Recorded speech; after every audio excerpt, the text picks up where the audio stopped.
moi, c'était le bois. J'aimais l'ébénisterie. Depuis que mon père, que j'étais jeune avec mon père, c'est lui qui m'a fait voir vraiment qu'est-ce qu'il en était. Mais moi, je voulais vraiment aller perfectionner ce domaine-là.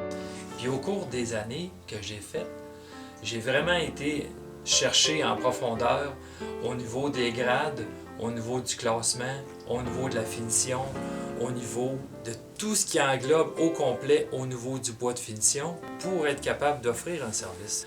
Au niveau du marché présentement, le marché est légèrement à la hausse. Là, les gens commencent à voir vraiment les nouvelles tendances du marché. Les gens sont en train de se rapatrier tranquillement les offres qu'il y a au niveau du marché, au niveau des nouveaux bois contemporains. En choisissant le bois, la différence souvent qu'on a, c'est au niveau de l'atmosphère, de la chaleur, du senti qu'on a à l'intérieur. Moi, la différence chez nous, c'est que je suis un homme qui a acquis une vingtaine d'années d'expérience dans le domaine. Pour moi, c'est très important de vous transmettre cette passion que j'ai au niveau du bois.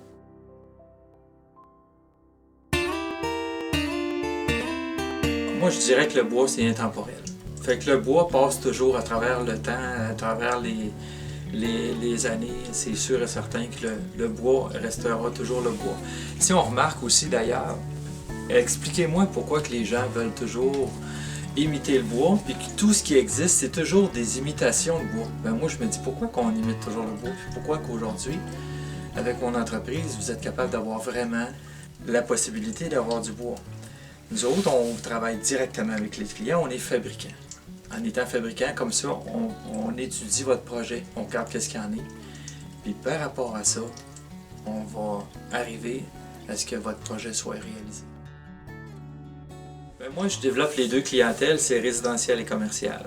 Je fais du développement commercial avec des entreprises qui ont certains produits, exemple en bois, puis qui veulent. Moi, je suis très fort en développement mise en marché. Donc, je développe avec eux autres, avec des distributeurs, avec des grossistes. Je travaille en collaboration avec eux autres pour faire en sorte de sortir des nouveaux produits sur le marché.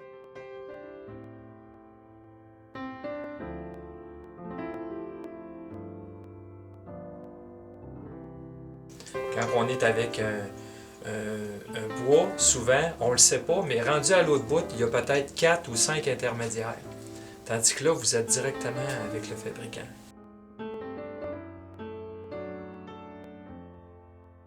Il y a des bois qu'au niveau de la résistance qui ont vraiment amélioré. Ils ont amélioré la dureté. Ça, c'est sûr et certain que si on compare au bois qu'il y avait avant, la dureté n'était pas là. Nous autres, qu'est-ce qu'on recherche beaucoup, c'est d'avoir vraiment les grains de bois qui soient vraiment développés. On veut avoir des couleurs qui sont vraiment riches, qui sont chaleureuses. On y va avec le décor, on fabrique aussi beaucoup en fonction des tendances, les textures, les nouveaux finis, les nouvelles couleurs, les nouvelles matières. Mais nous autres, c'est toujours en fonction des nouvelles tendances en Europe, qu'est-ce qui existe aux États-Unis, ces choses-là. On travaille en collaboration avec des designers, avec des architectes, avec différentes personnes dans le milieu pour faire en sorte que votre projet soit réalisé selon vous.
Bien, la meilleure preuve encore, je regarde des panneaux.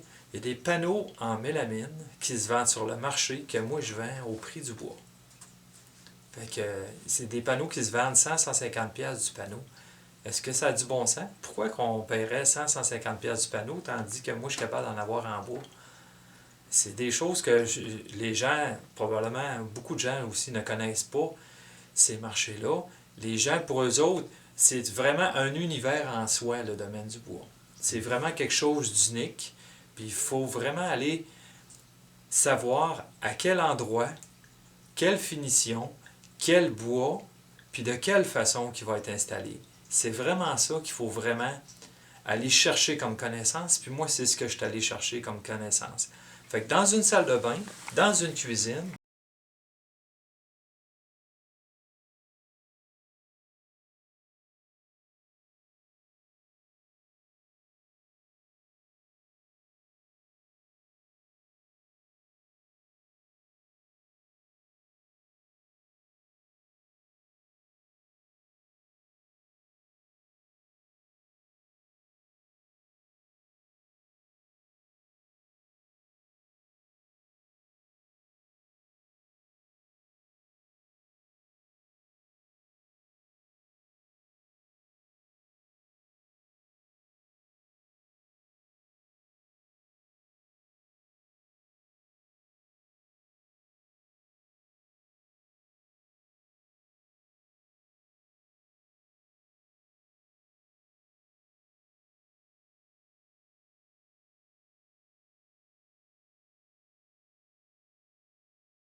changer d'idée. Moi, je suis là pour vous écouter, pour vous appuyer dans votre projet, puis de faire en sorte que ça soit votre projet selon vos goûts. Ta gueule. C'est vraiment beau, ça.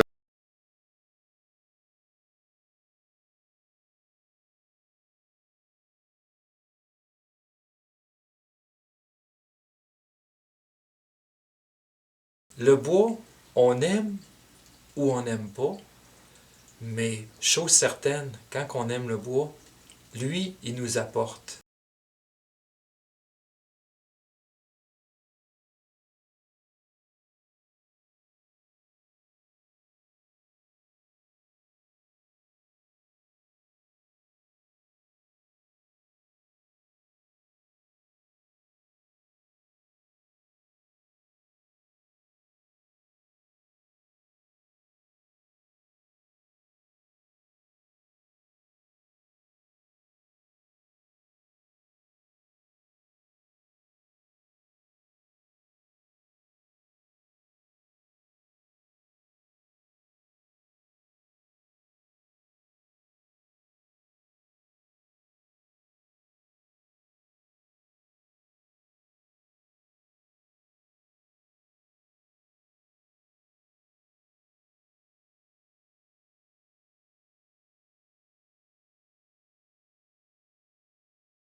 nos planchers flottants qu'on achète, ils coûtent seulement une pièce et demie, mais est-ce que c'est vraiment le coût qu'on achète?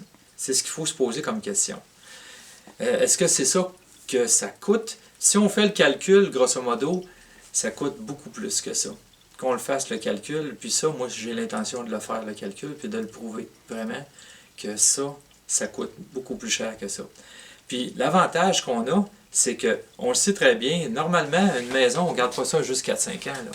Quand on va l'avoir, notre maison, on aime ça changer aux 4-5 ans. Mais la différence avec le bois, c'est que tu peux l'améliorer. Tu peux simplement le sabler, tu peux remettre une couleur, tu peux remettre une insertion dans ton plancher, tu peux refaire des choses qui sont différentes. Fait que là, tu peux vraiment changer ton décor. Il y a des choses là-dessus au niveau du bois, des textures aussi qui changent. Fait que c'est ça l'avantage de travailler avec le bois.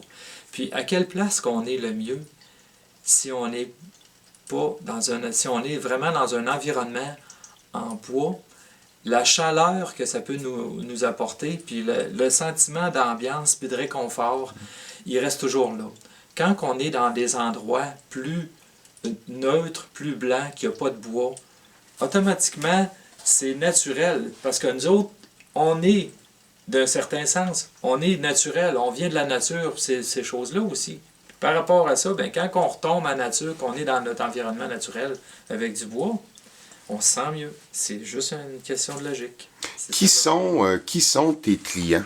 À quel type de personnes tu t'adresses ordinairement? Et quels sont les gens qui vont aimer travailler avec toi? Est-ce que c'est plutôt au niveau commercial, des particuliers? Est-ce que tu as des clients précis qui sont récurrents, qui reviennent avec toi? Est-ce que c'est monsieur, madame, tout le monde qui peuvent t'appeler pour un projet? Ouais, mais ça là, tu veux poser cette question-là, là-dessus? Ouais, t'es un peu, je vais entendre que tu bouges pas.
Tu me disais qu'il existe entre autres, différentes qualités de grains. On est un peu perdu quand on est comme moi, un peu méconnaissant.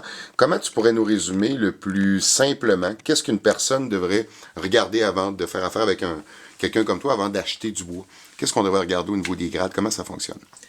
Ben, au niveau des grades, il y a des choses qui sont très importantes à savoir.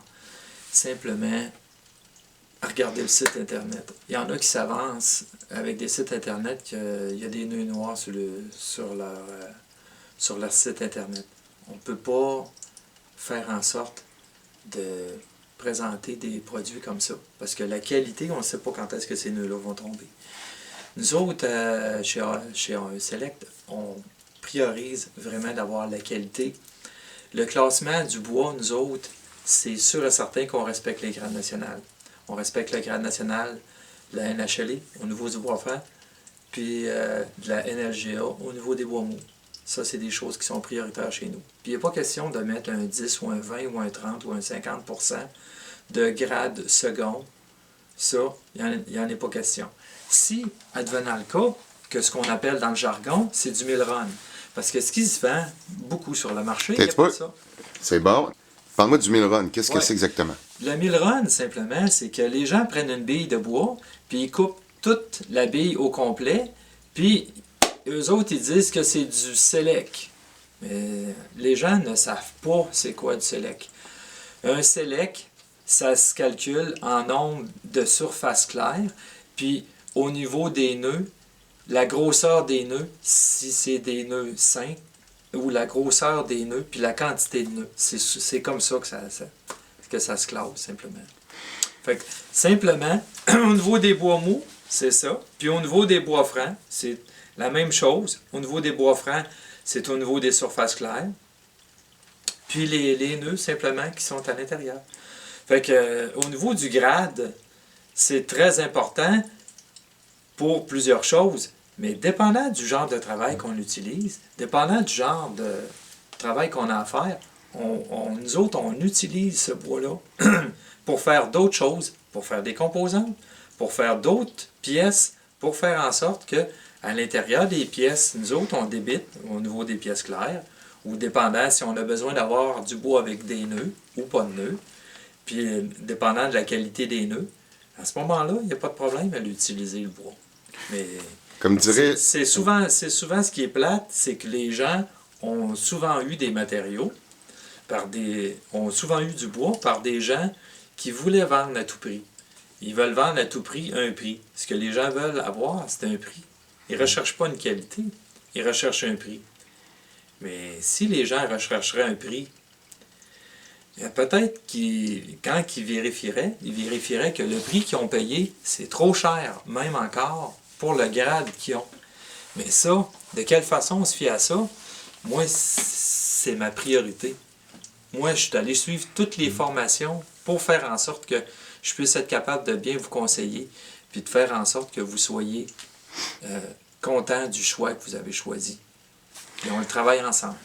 Parlons, j'allais dire la question qui tue pour continuer là-dessus. Pourquoi je n'irais pas magasiner tout ça dans un magasin à grande surface où j'ai des modalités de paiement, où j'ai des vendeurs, où j'ai beaucoup plus de choix? Bon, les grandes surfaces. Les grandes surfaces se spécialisent dans les quantités à volume. Okay? Ce que les gens recherchent, c'est une quantité, un volume, un prix. Quand ils veulent un prix, ben, c'est ce qu'ils ont un prix. Mais on va juste prendre les escaliers que je fabrique. Moi, je fabrique des escaliers, je suis fabricant d'escaliers. Des escaliers qu'on fabrique, nous autres, on offre toute la composante. Quand vous achetez un escalier, est-ce que vous avez besoin juste des escaliers, des marches? C'est-tu juste ça que vous avez besoin? Non. Vous avez besoin d'avoir les marches, vous avez besoin d'avoir les contre-marches, vous avez besoin d'avoir les limons, vous avez besoin d'avoir la main courante, vous avez besoin d'avoir les bateaux, les barreaux, vous avez tout besoin de savoir ça. Maintenant, la couleur, c'est quoi vous allez choisir? Moi, je vais vous offrir chez vous de vous développer votre couleur. Chez vous, il y a quelqu'un qui va se déplacer, ils vont choisir, moi j'ai une coloriste qui est spécialisée, qui va aller sur place, elle va développer votre couleur selon vos goûts, puis par rapport à ça, ce produit-là va être retravaillé en usine pour vraiment que ça corresponde à vos besoins.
Oui, parce que la finition aujourd'hui... Excuse-moi, tu voulais me parler de la finition. Oui.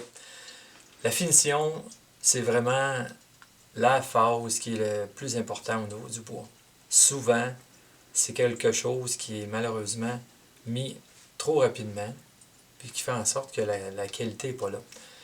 Moi, j'ai fait de la recherche et développement beaucoup là-dessus pendant des années pour arriver avec des produits de finition qui sont vraiment supérieurs. J'ai un produit, entre autres, des huiles dures que j'ai commencé à mettre en marché. Je trouve ça le fun. Il y en a qui commencent à m'imiter. C'est le fun. Moi, je demande que ça. Ils peuvent m'imiter, ils peuvent essayer d'égaler, mais comme ils disent, pendant ce temps-là, ben, les autres peuvent continuer. Mais moi, je suis déjà en train de plancher sur d'autres choses pour des finitions qui sont encore plus résistantes. J'ai aussi, au niveau des produits d'extérieur, il y a des teintures qui sont vraiment durables au niveau des teintures extérieures. Puis pour moi, c'est pas seulement ça. Mes revêtements, il va falloir qu'on fasse une ligne juste pour le revêtement. OK? Oui. OK? Qu'on fasse peut-être juste un petit bout pour le revêtement. OK. Bon, excuse-moi, je reprends ce que j'étais. Pas de trouble. Au niveau des finitions, pour les finis à l'extérieur, souvent on peut mettre une huile pour l'extérieur. Au niveau des terrasses, ça fait quelque chose qu'on voit vraiment une richesse au niveau du bois. Au niveau des revêtements extérieurs comme tels, on peut mettre des teintures translucides, on peut mettre des opaques, on peut mettre différents produits là-dessus, dépendant de la longévité qu'on veut, si on veut avoir ça. Mais si on veut avoir vraiment une richesse au niveau du grain de bois, aujourd'hui, il y a des finis qui durent quand même 8 ans. Fait que c'est quand même très bon. Si on compare à ce que c'était avant, c'était 1 an, 2 ans. Puis aujourd'hui, on est rendu avec des 8 ans. Puis aujourd'hui, il y a des produits de plus en plus qui s'en viennent avec des longévités encore plus grandes. OK. Parfait. Les revêtements. Les revêtements, dans le fond, il y a des choses qui sont très importantes à savoir par rapport à ça. Quand on vient prendre 2 planches ensemble, là, ça c'est super important qu'on voie que les planches puissent avoir du jeu comme ça, au niveau de la hauteur aussi. Ça, c'est des choses qui sont importantes pour être sûr que les jeux, si le bois a à bouger, qu'ils puissent être capables de bouger. Nous autres, chez nous, il y a beaucoup de choses comme ça au niveau très technique. C'est pour ça qu'on travaille le produit tout le temps en recherche et développement, puis on travaille avec des architectes, les idées aussi au niveau des designers ou ces choses-là. Fait qu'on travaille les produits en fonction du domaine, puis aussi avec les nouvelles couleurs, les nouveaux finis, les nouvelles textures. On travaille le produit pour faire en sorte qu'il soit toujours au goût du jour. Bon. C'est pas mal ça. Parfait. Ce que tu vas faire, Benoît, tu peux-tu les prendre les 2 planches? Oui. Tu vas me remontrer ton joint que tu me parlais. Juste pour voir un petit peu. On appelle un plan de coupe. Bouge pas. OK. Ouais, faut pas trop t'es bouges. Juste me montrer. OK, ouais, peut-être montrer le petit va-et-vient sans trop bouger. Parfait. Ça, c'est good. Eux autres, je les aime moins. C'est juste pour peut-être présenter les modèles. Là. Je les aime plus ou moins.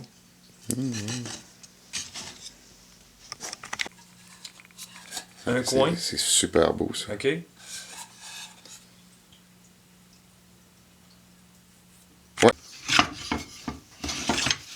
Revêtement de terrasse. OK.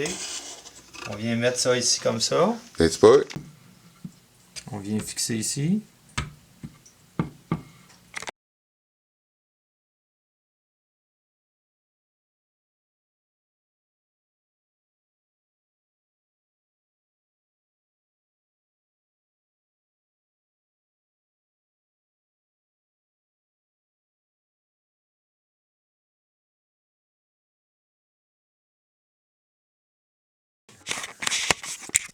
Ça ici, je vous dirais... T'es-tu pas? Excuse-moi. On est vrai. Vas-y. Ça ici, je vous dirais que vous êtes très chanceux parce que ici, toute ma recherche et développement se fait ici. Fait que ça, c'est vraiment juste mon petit lab, mon petit planeur de 20 pouces, puis mes petits outils que je fais. Toute ma recherche et développement, je la fais ici. Fait que c'est ici que je développe mes nouveaux produits, mes nouvelles textures, mes nouveaux finis, que je travaille en collaboration avec ma coloriste, avec tous les gens avec lesquels je travaille. Fait que ça part d'ici. Fait que ça, t'aimes ça comme photo?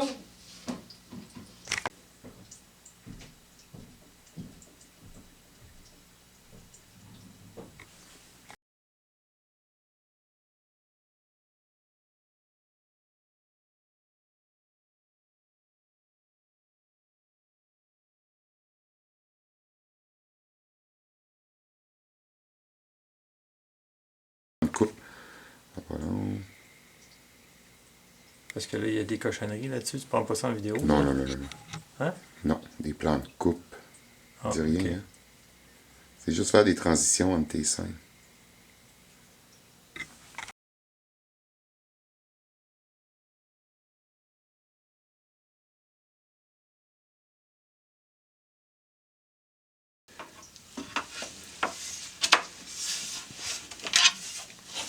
Vois-tu le... Oh, je sais pas si tu veux mettre ça, là. Quand tu n'écoutes pas de moi, c'est bon.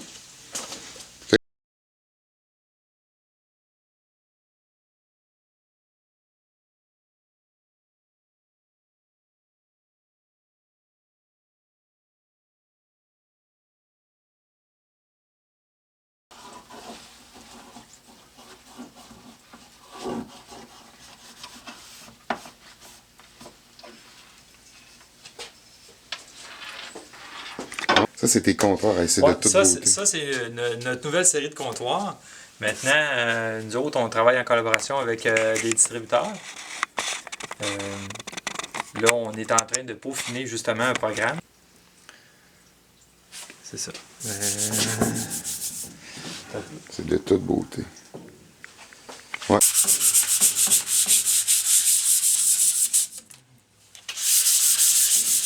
Non, moins que tu mettes un huile. Oh. Moi, je cherche un huile.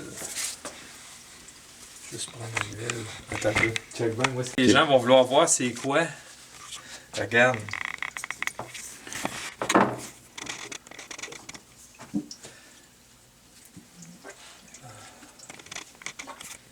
J'espère que...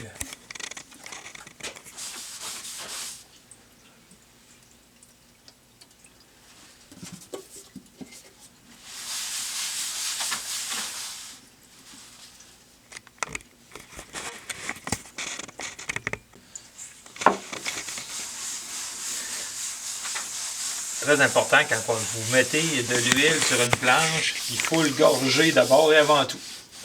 On ne met pas juste une huile un petit peu comme ça. Il faut vraiment le gorger. Ça, c'est la priorité. On vient en mettre suffisamment pour faire en sorte que l'huile puisse vraiment être capable de... Qui fait en sorte qu'il va... il y a certaines huiles qui vont être capables de vous donner plus de dureté que d'autres. Une chose qui est importante dans les huiles, c'est les solvants.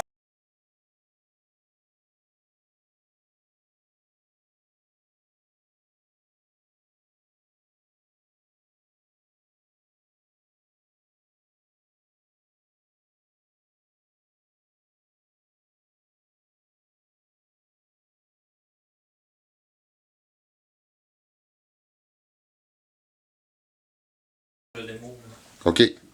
Je pourrais t'en faire une. J'en ai de l'huile alimentaire. Puis sur du bambou, c'est des couteaux qui se désaffûtent vite. Hein?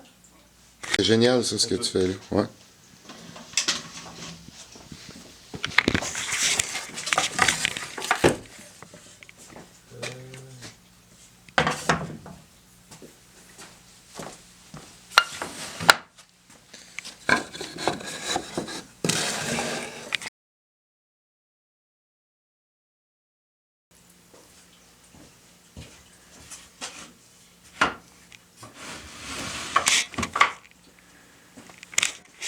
Il y avait. Lui ici.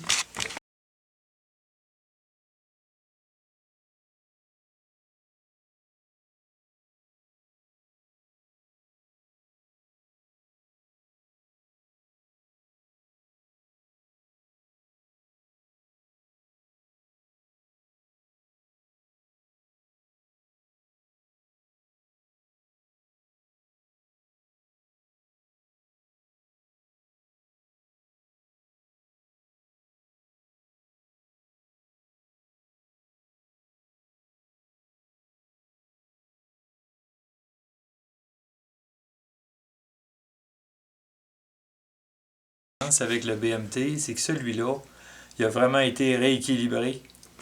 Et la qualité du bois qui a été utilisé, c'est vraiment une qualité supérieure. De toute façon, vous le voyez très bien. On regarde le grade au niveau des